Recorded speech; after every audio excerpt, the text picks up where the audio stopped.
Hello students, आज का हमारा टॉपिक है electric field due to an equatorial point of electric dipole.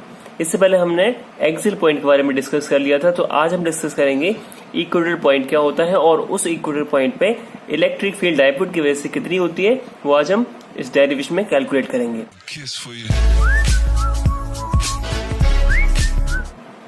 तो hello students, welcome to the education forest. तो चलिए स्टार्ट करते हैं। देखिए, सबसे पहले हम इसका डायग्राम समझते हैं कि डायग्राम किस तरह बनेगा। तो आपको एक इलेक्ट्रिक डायपोल एज्यूम करना है। This is electric dipole having positive and negative charges. अब ये जो चार्जेस हैं दोनों एक फाइनाइट डिस्टेंस पे रखे हुए। Let us suppose this distance is 2L। देखिए, आप 2A भी ले सकते हो और 2R भी ले सकते हैं। अब इक्वेटोरियल पॉइंट क्या होता है? वो पॉइंट या वो लाइन जो डायपोल की लेंथ के परपेंडिकुलर होगी। इस तरीके से एक लाइन डायपोल की लेंथ के परपेंडिकुलर अगर जाएगी, जो उसको दो पार्ट में डिवाइड करेगी, this is known as equatorial line. ठीक है, जैसे हमारे अर्थ को डिवाइड करता है इक्वेटर दो पार्ट में, इसी तरह इक्वेटोरियल लाइन जो है वो आपकी डायपोल की लेंथ को दो पार्ट में डिवाइड करेगी। तो जहां पर ये डायपोल को इंटरसेक्ट करेगी, वहां पे ये पॉइंट O है, जो कि आपका डायपोल का सेंटर कहलाएगा। ओके, तो हमें इस डायपोल की जो ये इक्वेटर लाइन है, इस पे कोई एक पॉइंट एज्यूम करना है। Let's suppose this point is P। इस P पॉइंट पे हमें इलेक्ट्रिक फील्ड कैलकुलेट करनी है इस डायपोल की वजह से। Now we have considered this dipole is AB having charge plus Q and minus Q. Okay, तो अब अगर हम let us suppose this point is at a distance of small r from the center of the dipole. ये जो point है small r distance पे है dipole के सेंटर से। ठीक है, तो हमें इस पॉइंट पे क्या करना है? इलेक्ट्रिक फील्ड कैलकुलेट करनी है कि ये डायपोल इस पॉइंट पे कितना इलेक्ट्रिक फील्ड प्रोड्यूस करेगा। Now before starting the derivation, हमें इस डायग्राम को समझाने के लिए एग्जामिनर को कुछ पॉइंट्स के कुछ बताना पड़ेगा कि ये डायग्राम जो है क्या रिप्रेजेंट कर रहा है। तो लिखेंगे हम, consider an electric dipole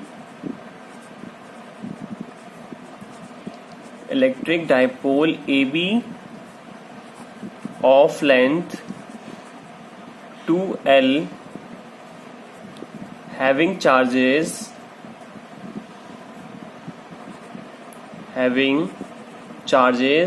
plus minus Q. We wish to find out, ठीक है, ये जो लाइंस है ये आप डायपोल के जितने भी डेरिवेशन है उनमें यूज कर सकते हैं। We wish to find out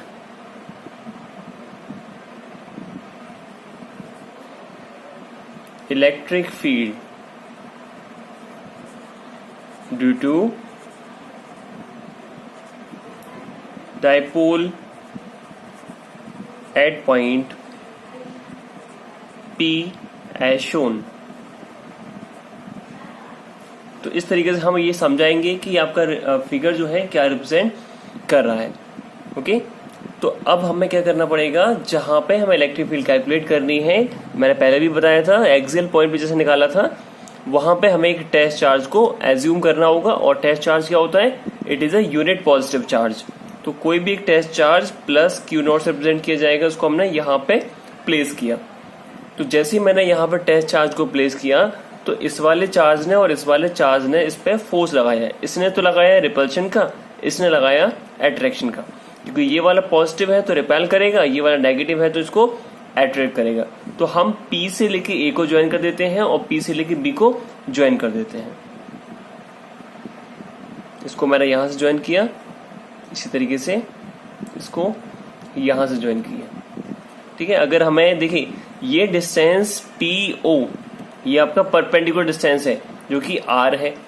अगर O सेंटर है तो ये लेंथ क्या हो गई? L, और ये भी क्या हो गई?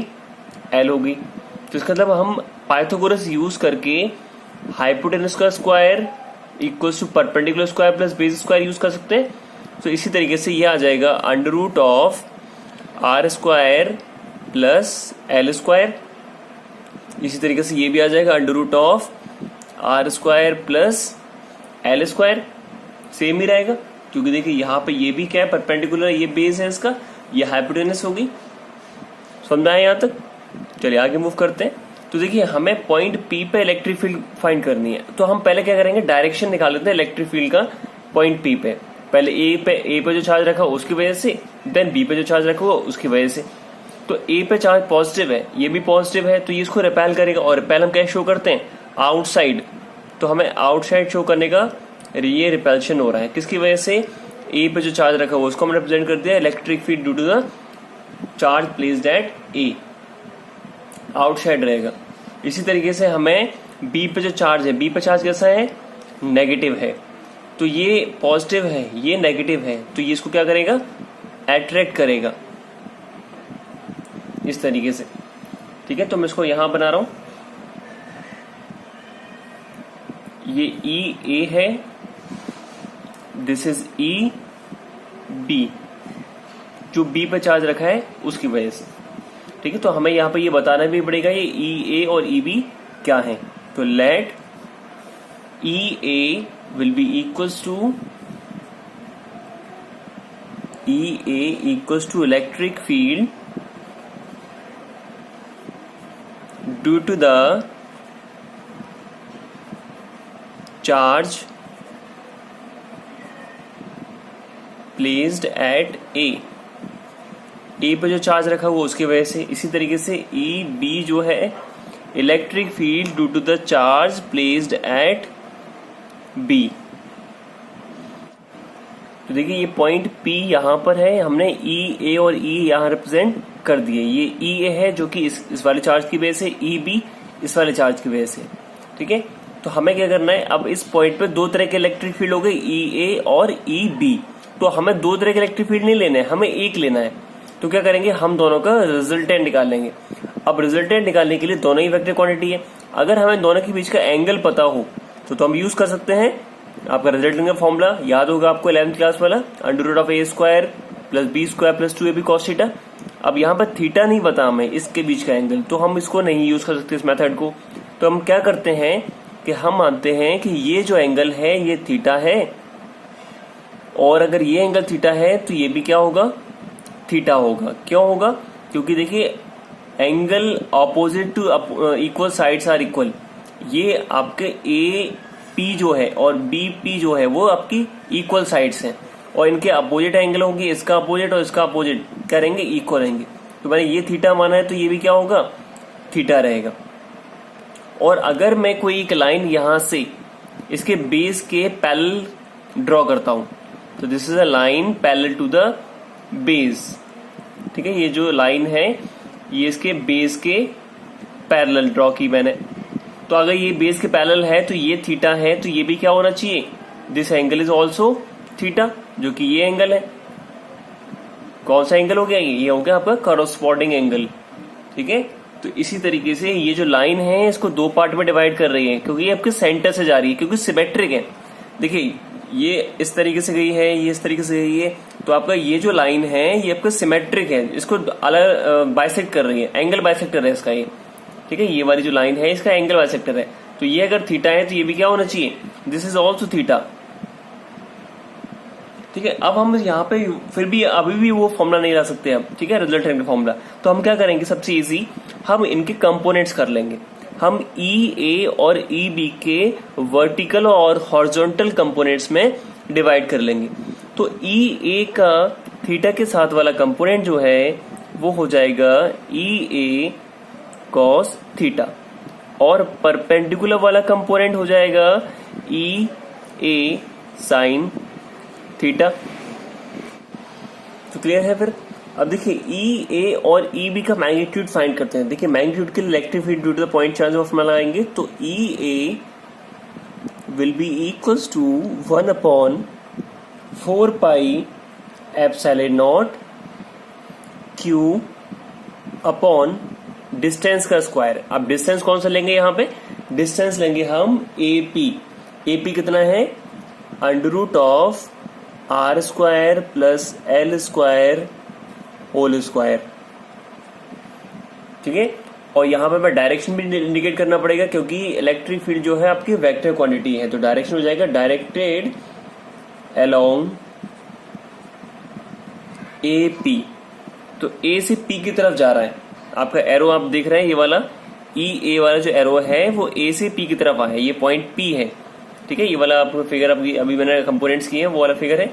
इसी तरीके से ई बी कैलकुलेट करते हैं, तो ई बी कितना हो जाएगा 1/4 pi epsilon naught Q upon same ही रहेगा, ठीक है, under root of R square plus L square का होल स्क्वायर। क्योंकि देखिए सेपरेशन दोनों में ए पी और बी पी सेम ही था, तो यहां पे जो नीचे वाला आर स्क्वायर दोनों के लिए सेम रहेगा। इसका डायरेक्शन डायरेक्टेड अलोंग, अब ये किसकी तरफ जा रहा है, ये बी की तरफ जा रहा है, पी से बी की तरफ जा रहा है, तो डायरेक्टेड अलोंग पी बी ये रहेगा, ओके।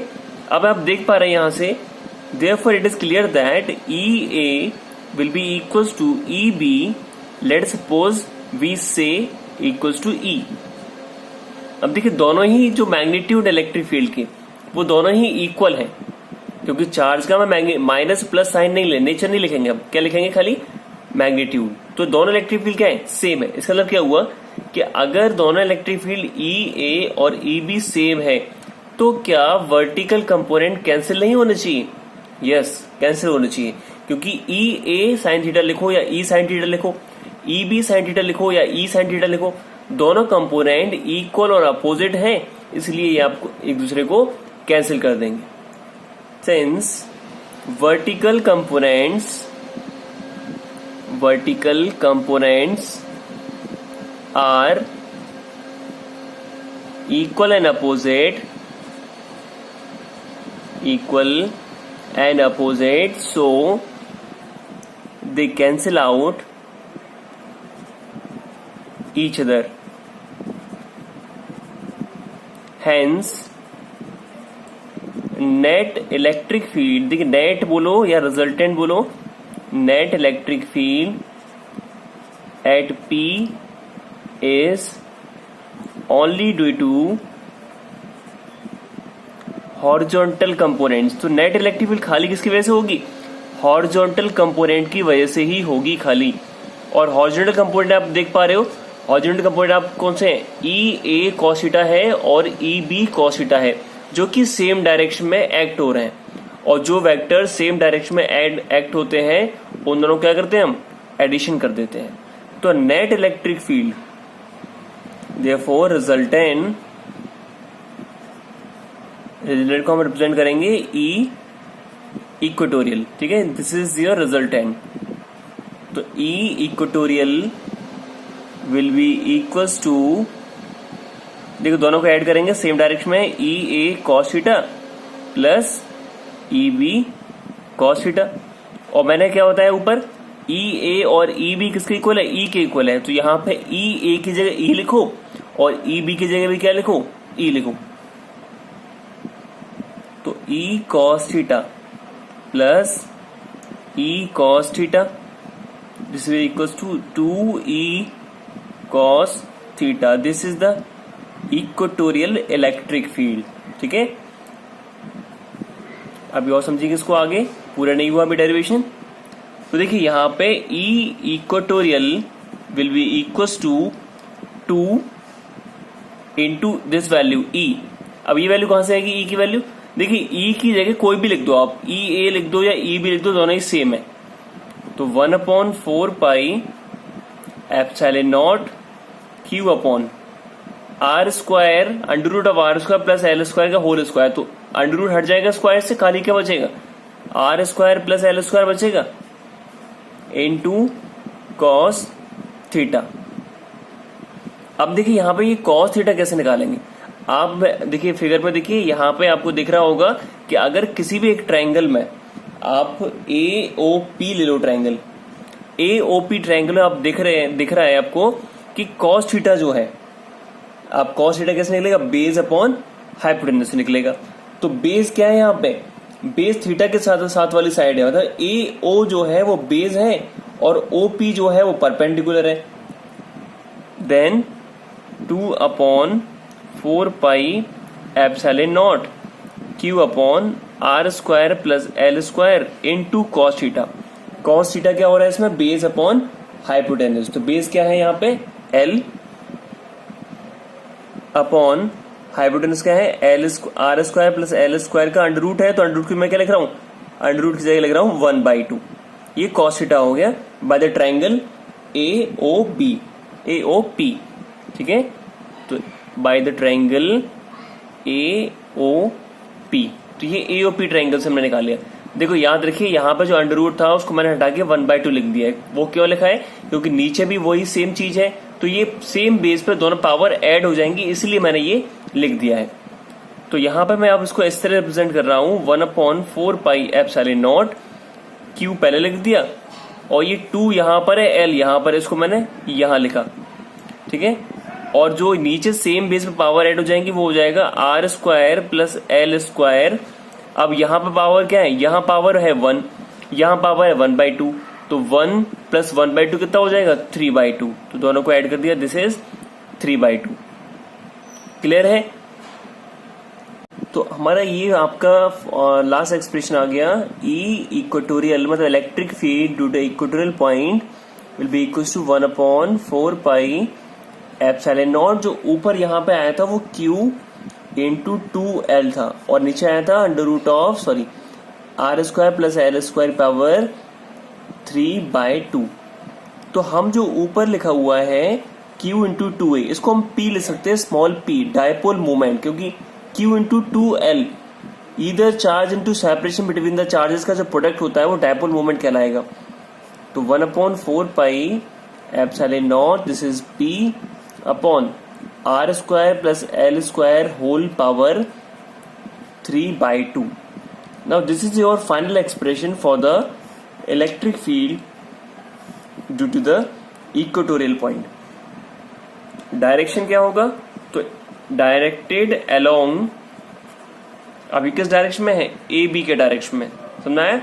अब देखो, अब ए बी जहां जिस तरफ है ए टू बी, क्योंकि जो एरो था ए टू बी जा रहा था आपका, इस तरफ जा रहा था नेट इलेक्ट्रिक फील्ड का, तो ई बी कॉस थीटा भी इस तरफ ही था और ई ए कॉस थीटा भी इसी तरफ था, तो नेट का डायरेक्शन भी क्या होगा, इसी की तरफ होगा। ई इक्वेटोरियल का डायरेक्शन भी सेम होगा। अगर दो वेक्टर सेम डायरेक्शन में होते हैं तो उनका रिजल्टेंट भी उन्हीं के डायरेक्शन में लाई करेगा। अब यहां से एक केस बनता है, एक कंडीशन है कि अगर आपका डायपोल बहुत छोटा हो जाए, डायपोल छोटा कब होगा, जब उसका 2L डिस्टेंस बहुत छोटा हो जाए। अगर देखिए L जो है, जो 2L डिस्टेंस है वो छोटा हो जाए या फिर 2A डिस्टेंस छोटा हो जाए, तो क्या होगा, उस केस में L बहुत छोटा हो जाएगा और R क्या है, उस पॉइंट P पॉइंट तक का सेपरेशन सेंटर से वो बहुत ज्यादा हो जाए, तो उस केस में क्या होगा, आपके कंडीशन ये अप्लाई होगी जो मैं बताने वाला हूं। तो यहां पे हम ये लिखें, कंडीशन का नाम क्या हो जाएगा, इफ द डायपोल इज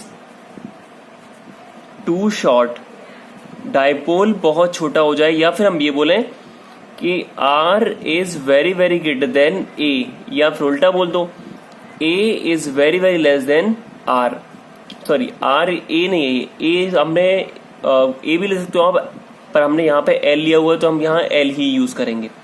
ठीक है, तो R is greater than L और L very very less than R, तो हमने ये वाले यूज किए हुए हैं क्योंकि हमने डायपोल का जो सेपरेशन यूज किया हुआ है वो 2L यूज किया हुआ है। अगर आप 2A यूज करोगे तो आप ये वाले को लेंगे आप, ठीक है, तो कोई भी ले सकते हैं आप। तो उस केस में क्या हो जाएगा, देखिए आपका A बहुत छोटी क्वांटिटी हो रही है, तो therefore A can be neglected, तो A को हम नेग्लेक्ट कर सकते हैं। नेग्लेक्ट करने का मतलब होता है जीरो पुट करना। तो हम यहाँ पे E इक्वेटर वाली जो इक्वेशन आई है इससे पहले, ये यहाँ पे हम L की जगह जीरो रखें तो क्या आएगा, देखें 1/4 pi epsilon not P upon L zero हो गया तो R स्क्वायर की पावर 3/2 हो जाएगा, और R स्क्वायर की पावर 3/2 होगा तो 2 से 2 क्या हो जाएगा, कैंसिल हो जाएगा, तो R क्यूब बचेगा खाली। तो इसका मतलब ये हुआ कि ये कंडीशन तब अप्लाई होगी जब आपका R जो है वो बहुत बड़ा है L से, या फिर ये बोले कि L जो है, L मतलब L बोलो या 2L बोलो, वो आपके आर डिस्टेंस जो दिया है पॉइंट पी तक का उससे बहुत छोटा है, डायपोल की जो लेंथ है वो बहुत कम है, तो उस केस में ये फॉर्मूला यूज होगा instead of this one. Clear है? तो देखिए अगर हमने ये वाला केस यहां लिया हुआ है, इसी तरीके से एक्सियल में भी यही केस लें तो उससे क्या कंक्लूजन निकलता है वो देखते हैं। तो एक्सियल पॉइंट के लिए जो फॉर्मूला था इलेक्ट्रिक फील्ड का वो हमने क्या लिया था, ई एक्सियल। तो उसमें भी यही कंडीशन अप्लाई करते हैं, R is very greater than L. तो उस केस के लिए 1/4 पाई एप्सिलॉन नॉट, ठीक है, 2pr था फॉर्मूला, और यहां था R square minus L square का होल स्क्वायर, ये फॉर्मूला था एक्सियल का। तो यहां पर भी एल जीरो रखेंगे तो ये R4 हो जाएगा नीचे, आर स्क्वायर का होल स्क्वायर R4 हो गया, और R4 होते ही हम क्या कर सकते हैं, एक R से एक R को हम कैंसिल कर देंगे, तो 2pr अपॉन R4, एक R से एक R कैंसिल हो जाएगा, तो नीचे क्या बचेगा, R³ बचेगा नीचे। तो इसके लिए फॉर्मूला क्या आ गया हमारा, इक्वेटोरियल के लिए, सॉरी एक्सियल के लिए, E axial equals to 1/4 pi epsilon naught 2p upon R³। ये हो गया हमारा एक्सियल के लिए फॉर्मूला। किस केस के लिए, when R is very very greater then L और when L is very very less than R, इस केस के लिए, या फिर डायपोल इज टू शॉर्ट उसके लिए। तो एक इक्वेशन तो हमारी ये आ गई, एक इक्वेशन ये आ गई। ये किन केसेस के लिए है, जब आपका डायपोल छोटा होगा। और अगर मैं दोनों इक्वेशन को डिवाइड कर दूं on dividing equation 1/2, dividing 1/2, now we get conclusion कि E equatorial upon E axial. तो देखिए यहां पे अगर मैं दोनों को डिवाइड करता हूं, आपको दिख रहा होगा डिवाइड करने में बहुत सारी क्वांटिटी कट जाएंगी, ऑलमोस्ट सभी क्वांटिटी कट रही हैं। यहां पे 2 है, यहां पे 1 बचेगा, तो हम डायरेक्ट लिख सकते हैं 1/2 आएगा। तो यहां से एक रिजल्ट आया आपके पास कि अगर आपको एक्सियल पॉइंट का इलेक्ट्रिक फील्ड कैलकुलेट करना है तो वो जो इलेक्ट्रिक फील्ड होगा वो इक्वेटोरियल पॉइंट का डबल आएगा, या फिर आपको एक्सियल पॉइंट इक्वेटोरियल पॉइंट का कैलकुलेट करना है तो आप एक्सियल पॉइंट का जो भी इलेक्ट्रिक फील्ड हो उसका हाफ कर दो। ठीक है, तो ये कंक्लूजन और ये रिजल्ट बहुत इंपॉर्टेंट है आपके डायरेक्ट न्यूमेरिकल्स के लिए। ठीक है, क्योंकि वहां पे क्या होगा, आपको कोई भी एक निकालने के लिए बोलता है, दोनों निकालने के लिए अगर बोलता है तो कोई भी एक निकालकर ये रिलेशन लगा के दूसरा निकल जाएगा। क्लियर है? तो आपको ये वीडियो लास्ट तक समझ में आया है तो आप एक लाइक तो बनता ही है। ओके, तो आज क्लास यही एंड करते हैं। ठीक है, तो वीडियो को आप लाइक करिए और शेयर करिए, और देखिए जितने आप लाइक्स करेंगे उतना ही मोटिवेशन मिल पाएगा। और please do subscribe the unique education forest. ठीक है, तो आप एजुकेशन फॉरेस्ट को सब्सक्राइब करिए। Thank you.